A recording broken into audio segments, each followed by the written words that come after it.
Shalom! This is Mama Bell from Healing Throughout. Welcome to our Shalom Pod.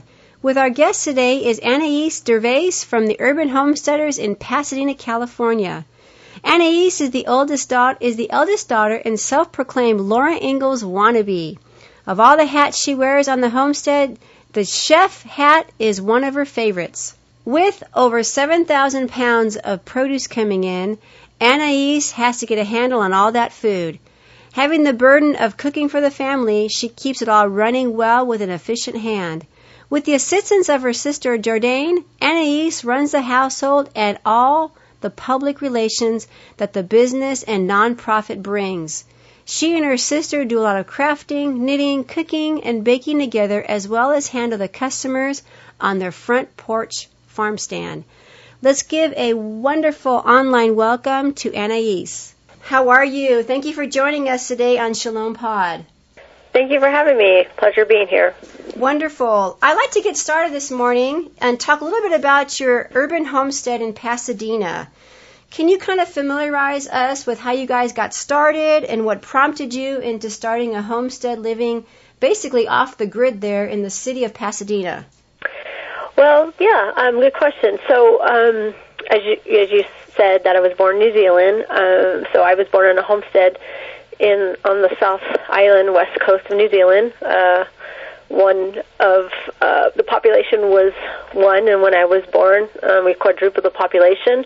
I was the first child to be born there in 100 years because it was an old gold mining town.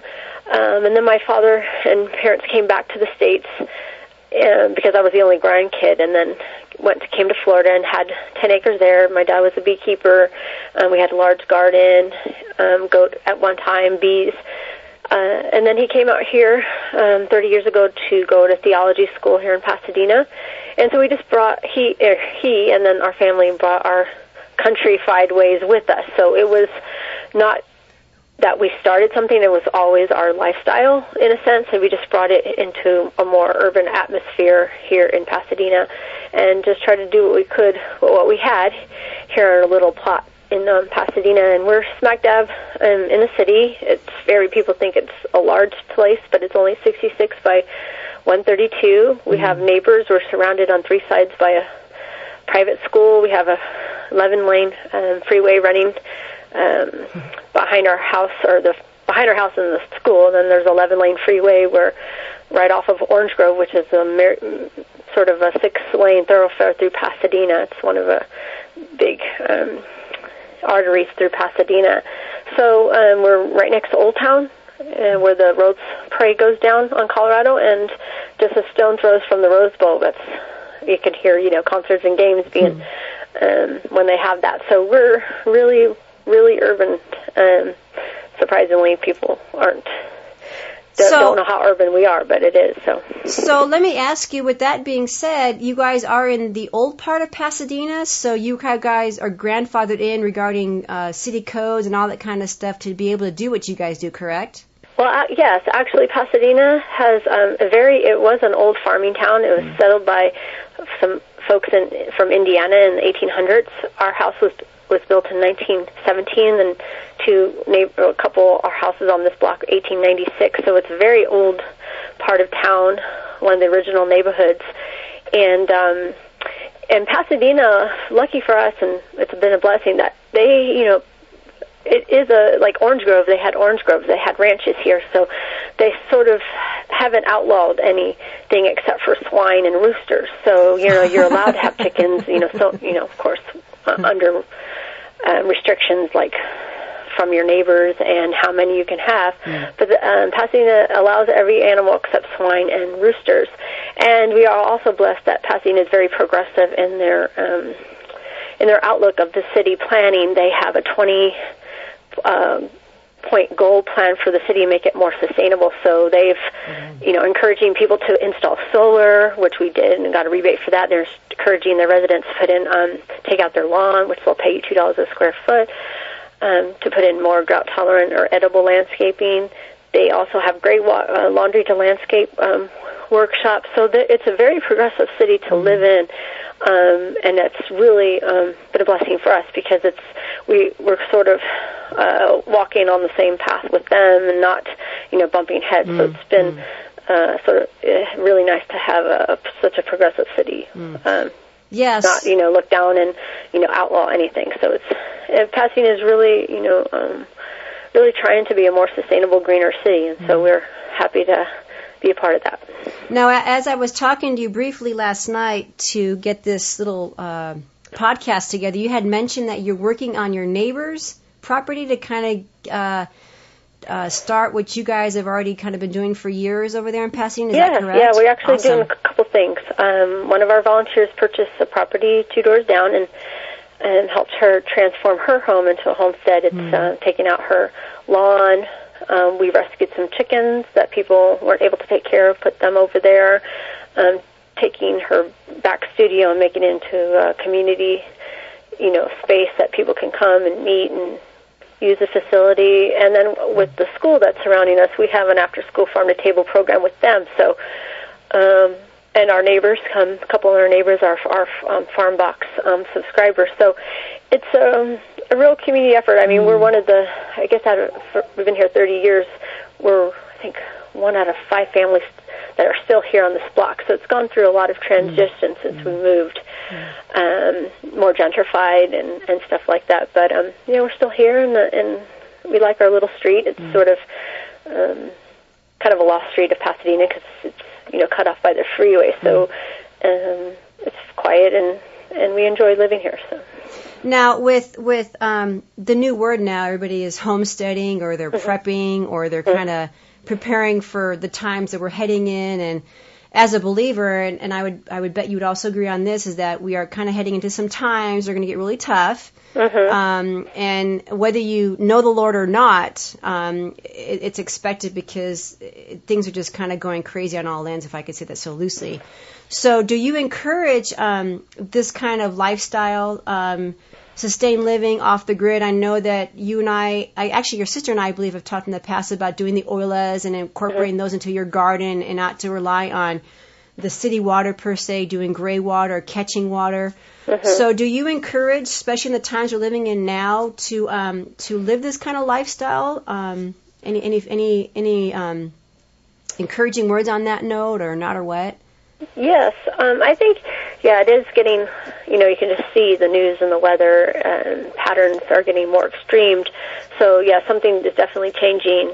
We've noticed in the last 5 to 8 years our seasons are just out of whack. So, whether you believe in something's coming down or just, there's change that just happens. So the times are uncertain, and I think it's just best if if even just look at it on the selfishly, that you want to take care of yourself. So you can just be selfish and look at it that way, that you just want to be prepared, or you look at it on the whole, just you're trying to make the world a better place, trying to help others too. So that's what we're trying to do. A little bit at a time. Small steps, we believe, have big impact. But we're all going to be in the same boat. So it's we're going to have to figure out how to get out of certain things if things do arise in the future, and how we best can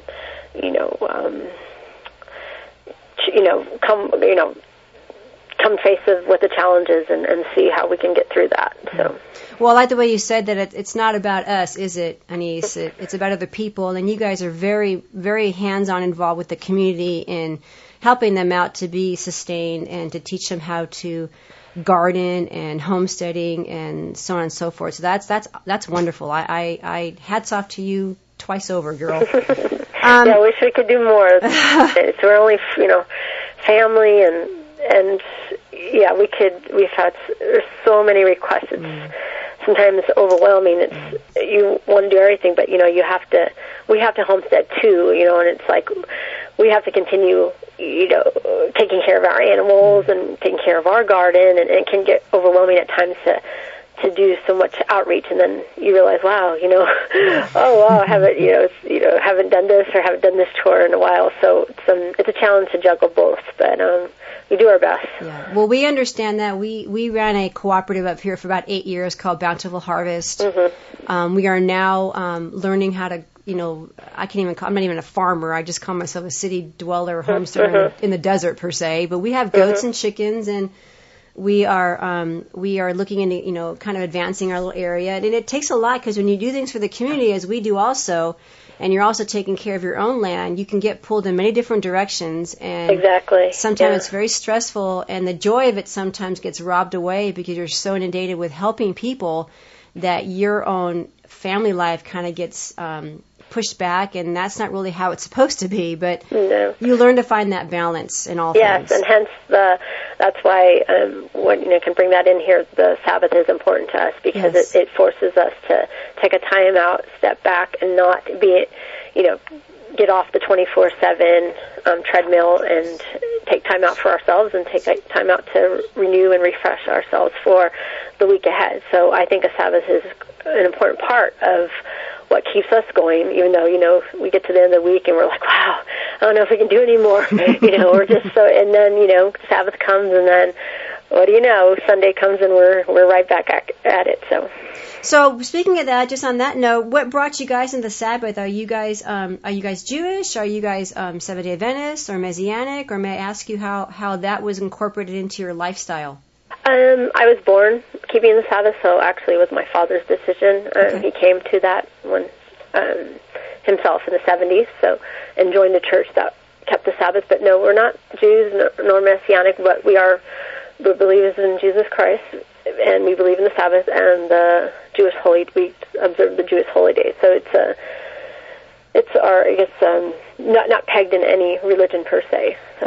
Okay. Well, very good. Well, we are Sabbath keepers here, and I can testify and agree with you on the fact that one day just makes a whirlwind of. It's a blessing because you're forced to stop. It was meant for God's people to rest. He did it for us. It wasn't about Him. It was about causing our bodies just to shut down for that day. And in a lifestyle that's very busy, especially on a Saturday, because it's sundown Friday to sundown Saturday night, as you know, Saturdays are very, very busy in life because people are either running around with their children, doing soccer practice, the malls are open, businesses are thriving on a Saturday. So in your line of work, what you guys do, and also what we do here as a family, we're just out of the norm because normally we should be running around on that day doing things and getting things done. But exactly, or getting better business. Correct. Yes, because business. To be open and the weekends. So it's like that's when people come out. But you have to say no, we're not open. Sorry. So your guys' new day of work would be a Sunday. So your Sunday CSA. Okay, right on. First day of work is on Sunday. Okay, very cool. Wonderful. Well, let's talk a little bit about homeschooling. I know you had mentioned, actually I even read on your little About Us page about you that you were homeschooled, and how has that helped in what you're doing right now on the homestead? It's been really, I think, valuable for me to have been homeschooled just because we're able to think outside the box, take charge of our own passions, and do what we wanted to do. So whatever we wanted to learn or whatever we wanted to pick up, we were encouraged to do that. And so that's played a crucial role in making, me and my siblings who we are today. We're able to just, say, hey, we want to do this. Okay, we do it. Hey, we want to do that. And we're able to sort of, I guess, think on our own, think, 5, 6, 10 steps ahead, because we're able to do it. We're not waiting for the teacher to say and kind of regurgitate back. We're able to, took that education and placed it in everyday life. So a lot of your homeschooling was done in New Zealand, and then how old were you when you guys moved to California? So 30. Yeah, I was in my early. Young teenager. Okay. Moving here. Okay. So we were only in. I don't remember New Zealand. We were only there 2 years, but my dad came back because I was the first grandkid, so needed to be close to the grandparents. So you were homeschooled in California then? No, we went to Florida. We went to Florida. Oh, okay. That's where my dad was from. My dad's in Florida. And then we had 10 acres in Florida, and then we came out here. Okay. So the majority of your homeschooling life was in Florida then? Half, yeah. And then, yes. And actually, at that time, it was not legal to homeschool, so it was, you had to keep your dealings undercover. So when I meet homeschoolers now, it's like, oh, you guys have it so easy, because before, you couldn't be out in public, and you couldn't, let anybody know. So it's kind of amazing how homeschool's now, accepted and sort of almost a lot of people are doing that. Yes. Yeah, you're kind of like off the grid homeschooler in Florida, under the covers and behind closed doors. You couldn't go out. I couldn't go out. Well, what are you doing out of school? Oh, yeah, So, yeah. Well, awesome. It's good to see people come. It's come a long way. So it's good to see that, especially here in California. I mean, there's so many groups and so many people I meet now. So it's like the first generation. For us, first geners, I guess, of the homeschooling movement, and to see what's now. To see how far it's come. It's amazing. Yeah. So beautiful. Well, the beauty of homeschooling too, as we know here as a family, is you can incorporate all your I think they call it animal husbandry into homeschooling. So that's all credit that I use towards my children when they feed the goats or feed the chickens or take care of the dog or prune the trees or last night we had a garden bed that we dug out the garden bed. We put plastic on the bottom because we live in the desert, mind you. We don't get water like you guys do in Pasadena. There's not much moisture here, so we do our best to make it happen as best as it can, per se. And the Lord provides ways that no man can. But last night we were digging out the square foot bed and we put the plastic on the bottom. We put all the dirt back inside. And I said, I'm going to count this as like Garden 101 for my children because there's so much education just getting your feet in the soil. You can learn so much by what you guys are doing in Pasadena, what we're doing here, and just abroad in gardening and in homesteading and that kind of thing. There's so much education that a book can't provide.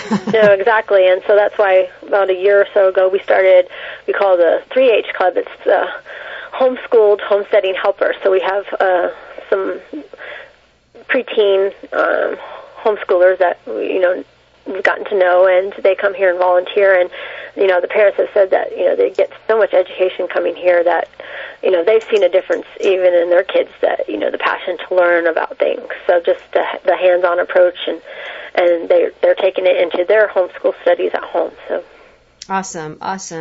So is there anything new that's happening on your homestead? I know that when you and I talked a little bit last night that you guys are going to be revamping your website and kind of updating it a little bit with some new things that are going on over there in Pasadena. Is there any, other than your neighbor that you're doing right now and changing her little area around her home to be more like what you guys are doing, is anything else happening over there in Urban Homestead that you can share with us? Yeah, well, we have like I said, the volunteer program. We now have a front porch farm stand that's open every day except Saturday.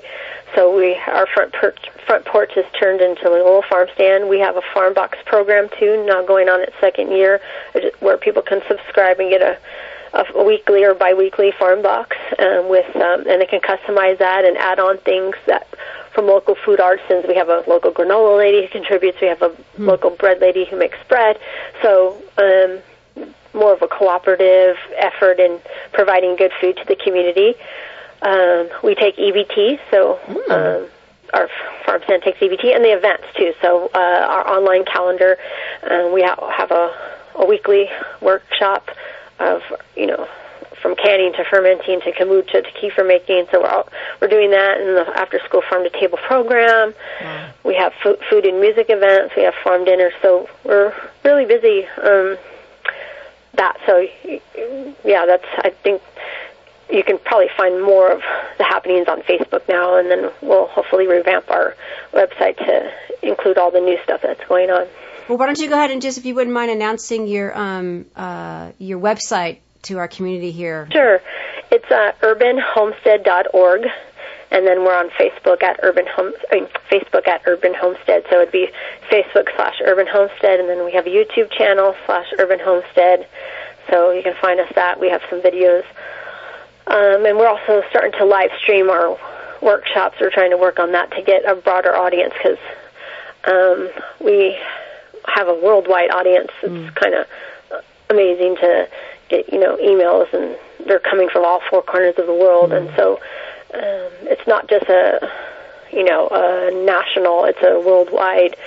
I think overall that the people in the world are wanting to find better ways, and especially, since we traveled, we got blessed to travel with our film Homegrown Revolution a couple of years ago, and that led us to places like Israel and India and Greece, and so we got to see firsthand, how other people were living, and we were kind of,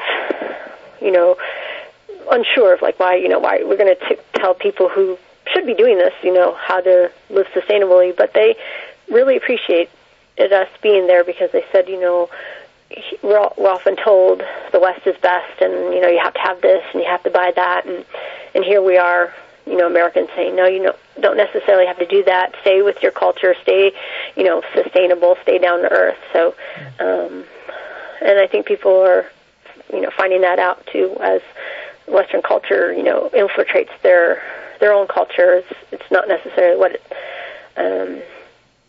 it's not necessarily what it's, I guess, shaped up to be. Is the bigger, better, more money, more things. So. Now, you had mentioned that you guys do farm boxes and CSAs and other things in classes, and I'm looking forward to one day going down to Pasadena and taking your henna class. I really want to come and learn about henna. We do henna here with my daughter and I, but to learn just to be a fun class to take with my girls. Come down to Pasadena, have some lunch, and do a henna class with you guys, and then come back home and be all pretty and nice. We're trying to do that, and like I said, with the other property, we have got, we're blessed to get a little trailer, and hoping that using that for people to stay overnight, especially for those who come long distances, and after class they might not want to head home so late, where they can just kind of crash the night, or people are traveling through and need a place to stay. So we're working on having a little spot so that people can stay overnight. So that's another project too. So. That's awesome. Now, mind you, people in the community here online, this is a family of 4 running this show, plus Dad, right? It's family of, I have my brother, one of my brothers not here, so it would be my brother Justin, my sister Jordan, myself, and my father, and then of course we have volunteers too. So you guys are doing the major work of this homestead, and so from what you heard here just now as she's sharing, that's just a lot of work to run something and also be able to maintain your own life outside of the community to take care of, because there's chickens and goats, like she said, that she has to still take care of outside of running for the community. So with that being said, do you guys have a certain limit that you offer the community regarding your farmstead with your CSA? Because you only can grow so much lettuce and pomegranates or whatever. Do you max it off? And with caring with EBT, that can take you into a whole realm of new people coming in. How do you judge how many you can take or not, or what? Do you have a cutoff limit? Well, it's still growing. We're partnering with 2 other local farms because, like I said, we can't grow everything. So it's grown into a cooperative where we pull from 2 other certified organic farms that we know the farmers personally. So we're able to bring in, more things at more,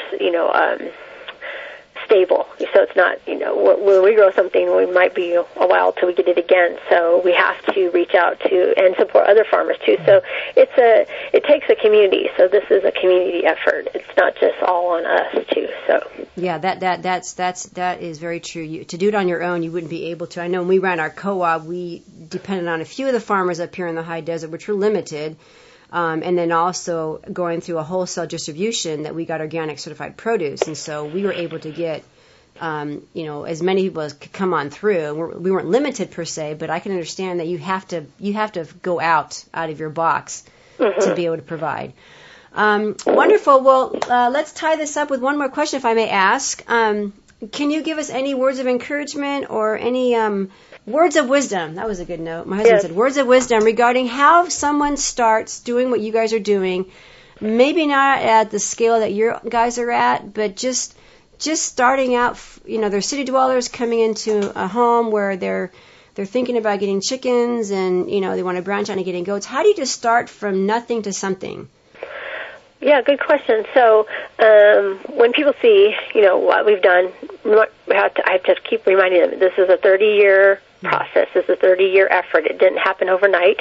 You can see that from the before and after pictures. So it's, unfortunately, some people just want overnight, like I guess the extreme makeovers where on TV they want it and they want to buy it and they want to have it to happen fast. But sometimes, and the best way is not the fast way. It's slow. It's little steps, small steps. So don't try to do too much at once because you might be overwhelmed. You just take a little bit at a time. Set your goals small. Say, I want to maybe do gardening this year, and then next year gardening and chickens, and then the next year, something else. And research. Do a lot of research. Understand what you're getting yourself into when you get chickens.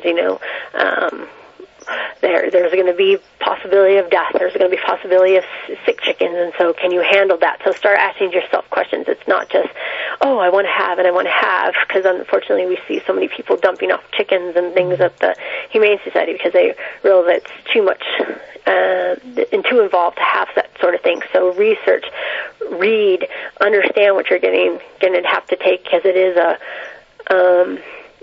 you're going to have to be involved in, gardening and animal raising and things like that, and upkeeping your gray water system, upkeeping things. So can you handle that? So that's why it's best to take it in small steps and then kind of add a couple things every year and do it just, like I said, slow and steady. And it's very possible to do this in California, folks, in spite of the drought and in spite of the conditions we are living in the state. Obviously, from what you heard Anais say, it's very possible to be able to live off the grid or just a basic gardening in your backyard. Is that correct? Yeah. Every little bit, even if just a little herb, if you have a balcony, just plant some herbs. Just be conscious. We're consumers, be a conscious consumer. Bring a cloth bag shopping. Don't leave the water on while you're brushing your teeth. Recycle. Just simple things like that. I mean, you don't have to go out and plant a garden, or you don't have to go out and get chickens. Just can I wear these shoes a little bit more? Can I buy something secondhand? Can I salvage something off the side of the road? So it's not just having to just homestead or whatever. It's about a lifestyle. What you do in your everyday life. Can you consume less or recycle and reduce and reuse? I love that. It's an ecosystem across the board, isn't it, Anais? Yes. It's not just about homesteading. It's about, like she said, recycling and taking care of the land and taking care of what God has instilled in us and what God has given to us, because we are responsible to tend to that. So, wow, this was awesome. I really appreciate your time, Anais. I had a wonderful time just hearing a little bit about your story. And can you please tell our online listeners here a little bit about where to find you again on your website and how to get in contact with you if they have any questions regarding anything that was discussed here on this little pod or anything else they may be able to ask you? Sure, yeah. Thanks you again for having me and learning and getting to share about the homestead here in Pasadena. So, you can find us at urbanhomestead.org or Facebook/Urban Homestead. We also have a YouTube channel, YouTube/Urban Homestead. You can email us at info@urbanhomestead.org. We also have a phone number on our website. And if you're local, you can stop by our Front Porch Farm stand. We have seeds for sale, honey, our produce and other farmers' produce. You can pick up preserves and all sorts of goodies. And then our upcoming workshops are published online at urbanhomestead.org/events. You can see the whole month, the upcoming month of what's going on, what's happening here at the homestead. And, tune in to see what we're going to be doing next. Awesome. Well, I look forward to maybe taking a few of our maybe homeschool kids up here in the high desert to a trip down to your homestead and checking out the events. And man, you said honey. That sounded awfully tempting. It's to drive 2 hours to go get some nice, fresh local honey. But it's wonderful. Well, thank you, Anais, very much for joining us this afternoon. I so appreciate your time. I know you're a very, very busy young lady. Again, thank you, everybody. This is Shalom Mama. Mama Bell here from Shalom Pod at Healing Throughout. And you can visit us also, too, at healingthroughout.com. And we look forward to seeing you then. Until then, have a wonderful day. Be blessed, everybody. Shalom, shalom.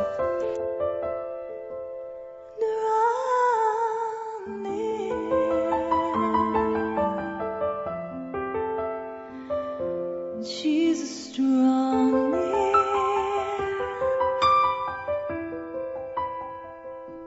as we sit and adore you. Draw near.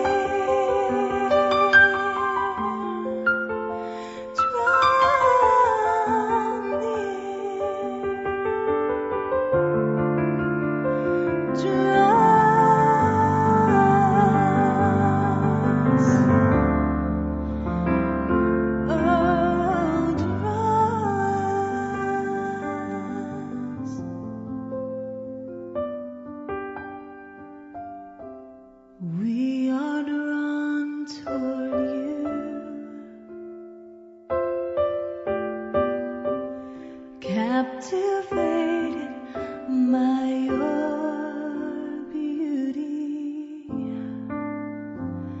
Our eyes now we fix on you,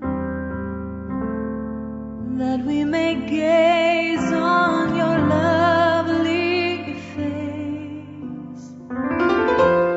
All the beauty and splendor of you, all the majesty and glory that you're due.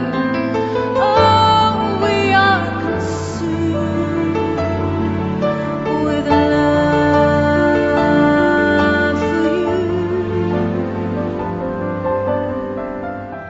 And as we gaze into your glory, we draw near to your heart.